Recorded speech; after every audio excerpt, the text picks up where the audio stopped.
कहानी के स्टार्ट में हम एक पायरेट की शिप को देखते हैं। एक रात पायरेट को एक आइलैंड पर आग जलती दिखाई देती है। वो ये खबर अपने कैप्टन को देता है। फिर कैप्टन अपनी दूरबीन की मदद से सिचुएशन को देखने की कोशिश करता है। इसे एक घर नजर आता है जिस पे आग लगी हुई होती है और एक आदमी लटका हुआ होता है। इसके बाद कैप्टन अपने लोगों को हुक्म देता है कि वो जहाज को इस आइलैंड पर लैंड करें। वो उन्हें खबरदार रहने को भी कहता है। इसके बाद जहाज को उस आइलैंड पर लैंड करवा दिया जाता है और कैप्टन के कुछ आदमी इस लटके हुए बंदे से मिलते हैं। इसका नाम रोबिन्सन था। इसके बाद वो रोबिन्सन को कैप्टन के पास ले जाते हैं। एक तोता खिड़की में से अंदर दाखिल होता है। कैप्टन तोते पर हमला करने लगता है। फिर रोबिन्सन कहता है ये तोता उसका है। इसके बाद कैप्टन तोते को रोबिन्सन के साथ रहने देता है। कैप्टन इससे कुछ सवालात करने लगता है। वो रोबिन्सन से आइलैंड के बारे में पूछता है कि क्या आइलैंड पे कोई खजाना छुपा है। रोबिन्सन अपने तोते को बाहर ले जाता है और इसके बाद इनके सवालात के जवाब देता है। वहाँ तोता दो चूहों से मिलता है और बातें करने लगता है जो कि शिप के सुराख में से निकलते हैं। वो तोता जिसका नाम टुस था वो चूहों को बताता है कि वो और रोबिन्सन कैसे मिले। तो एक दिन रोबिन्सन जिसको नई जगहों पर घूमने का बहुत शौक था अपने प्यारे डॉग के साथ सफर करने का सोचता है। इसलिए वो एक जहाज पर सवार हो गया। क्योंकि ये इसका पहला सफर था इसलिए इसे सी सिकनेस होने लगती है। इसको जहाज में वॉमिटिंग होने लगती है। जहाज पर मौजूद सारे मुसाफिर जिसमें कैप्टन भी शामिल था वो रोबिन्सन का सी सिकनेस की वजह से वॉमिटिंग होने पर मजाक उड़ाने लगते हैं। समंदर के दरमियान में रोबिन्सन की शिप एक समंदरी तूफान के हमले में आ गई थी। क्योंकि ये इसका पहला सफर था इसलिए इसे नहीं पता था कि क्या करना है। वो दूसरों को इस सब से बचाने की कोशिश करता है मगर बदकिस्मती से वो इसमें नाकाम रहता है। मगर वो खुद को अपने डॉग को बचा लेता है। अचानक उसका डॉग फिसल जाता है मगर रोबिन्सन अपने डॉग आइंसली को बचा लेता है। इसके बाद जहाज के विंग्स टूटने लगते हैं। रोबिन्सन और उसका डॉग नीचे चले जाते हैं और दरवाज़ा बंद कर लेते हैं। लेकिन जहाज का टूटा हुआ टुकड़ा दरवाजे पर गिरता है और वो फंस जाते हैं। फिर रोबिन्सन मदद के लिए चिल्लाता है मगर कोई उसकी मदद के लिए नहीं आता। इसे वहाँ दो जंगली बिल्लियाँ नजर आती हैं जिनको वो खुद से दूर कर लेता है।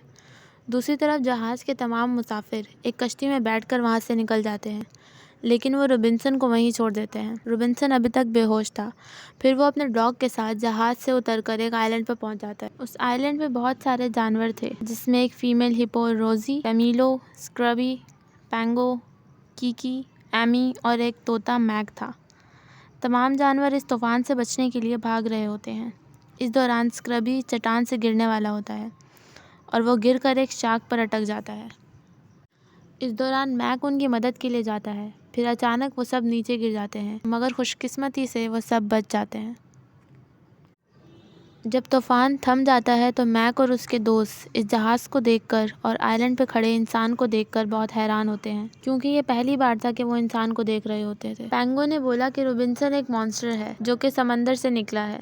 रोबिन्सन मदद के लिए चिल्लाता है तो वो और इसका डॉग किसी तरह किनारे पर पहुंच जाते हैं।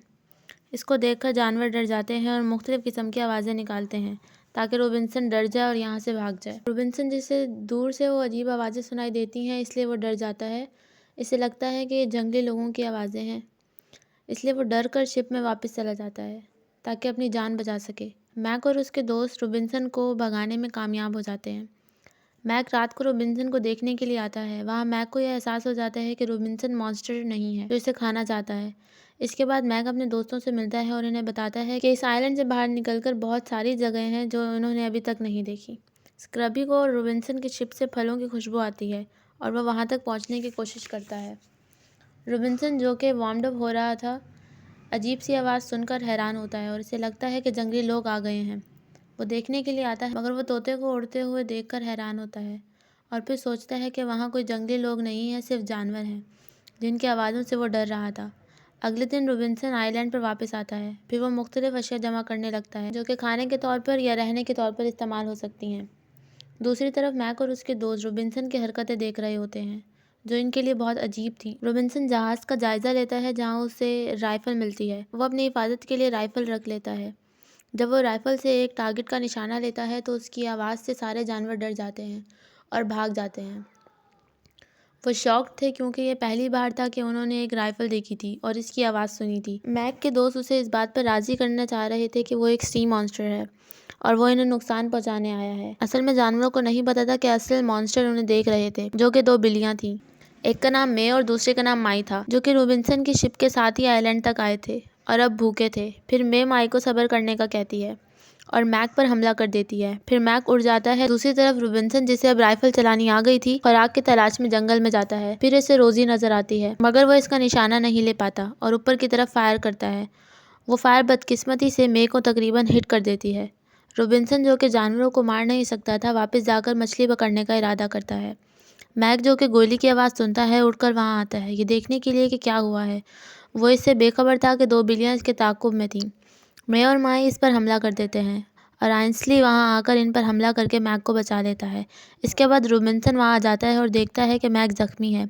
वो मैक को अपने साथ शिप में ले जाता है। दूसरी तरफ मे और माई कुछ खाने को ना मिलने की वजह से तंग थे, इसलिए वो मैक के दोस्तों को कहते हैं कि मैक पर रॉबिन्सन ने हमला किया था और वो इसे अपने साथ ही ले गया। जानवर, जो कि मे और माई की बातों में आ गए थे, अब मैक को बचाने के लिए रॉबिन्सन की शिप की तरफ चल दिए। शिप पर रॉबिन्सन मैक को ठीक करने की कोशिश करता है। थोड़ी देर बाद वो फिर से उड़ने लगता है। मैक समझ जाता है कि रॉबिन्सन बहुत अच्छा है। रॉबिन्सन शिप से चला जाता है और मैक आइंसली से रॉबिन्सन के बारे में मजीद पूछता है। फिर वो मैक को रॉबिन्सन के बारे में बताने लगता है कि एक दफा वो और रॉबिन्सन एक आइलैंड इंग्लैंड पर रहते थे। एक दिन रॉबिन्सन को दुनिया के मुख्तलिफ इलाके घूमने का शौक हुआ और जिस शिप पर सवार हुए तो वो शिप तूफान में फंस गई और हम यहाँ आ गए। दूसरी तरफ रॉबिन्सन, जो कि बीच पर आराम कर रहा था, पर जानवरों ने हमला कर दिया। इसी दौरान मे और माई चुपके से मैक से मिलने के लिए शिप में दाखिल हो गए। आइंसली, जो कि मैक की देखभाल कर रहा था, उसने बिल्लियों पर हमला कर दिया, लेकिन उनकी लड़ाई की वजह से शिप में आग लग गई। मैक आइंसली को बचाने की कोशिश करता है, जो कि लकड़ी के दरवाजे के नीचे फंस जाता है। मैक हेल्प के लिए चिल्लाता है पर कोई नहीं आता।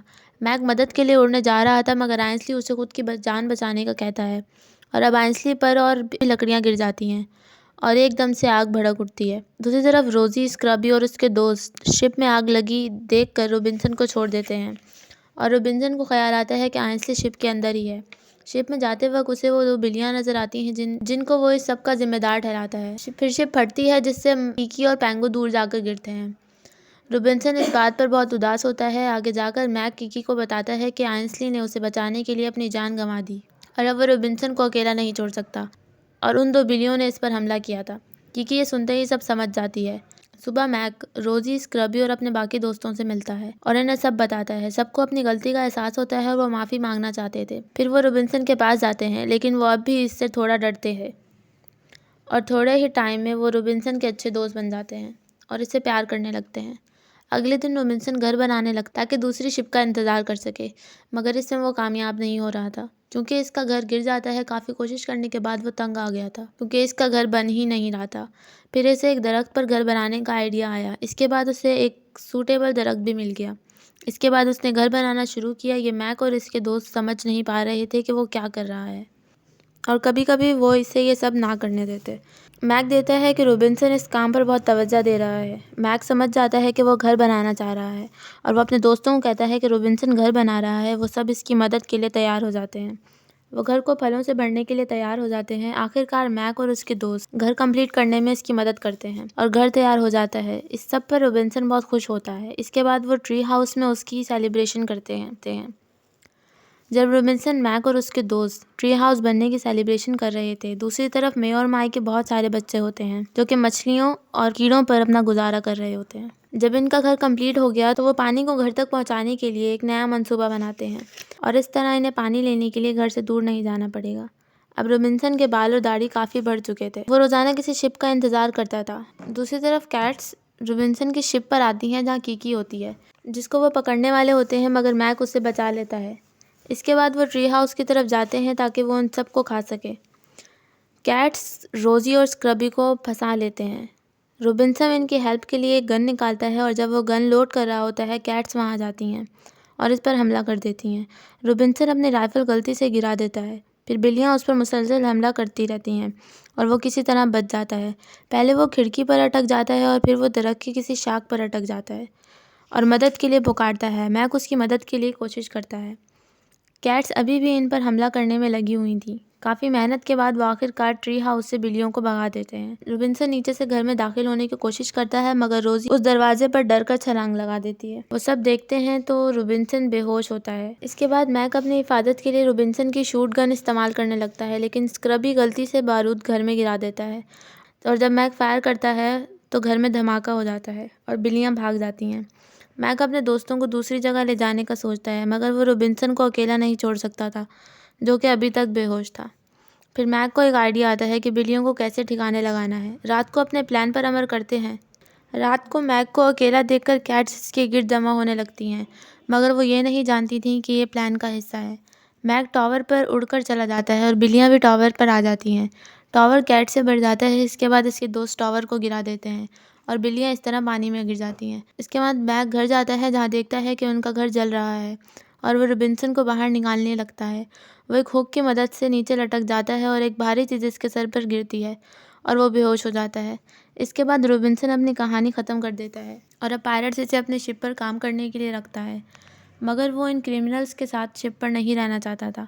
वो चुपके से शिप को छोड़ना चाहता था। कैट्स अपने आप को एक लकड़ी की बोट पर बैठकर बचा लेती हैं और वो पायरेट की शिप में दाखिल हो जाती हैं और रॉबिन्सन कैट्स की शिप में बैठ जाता है।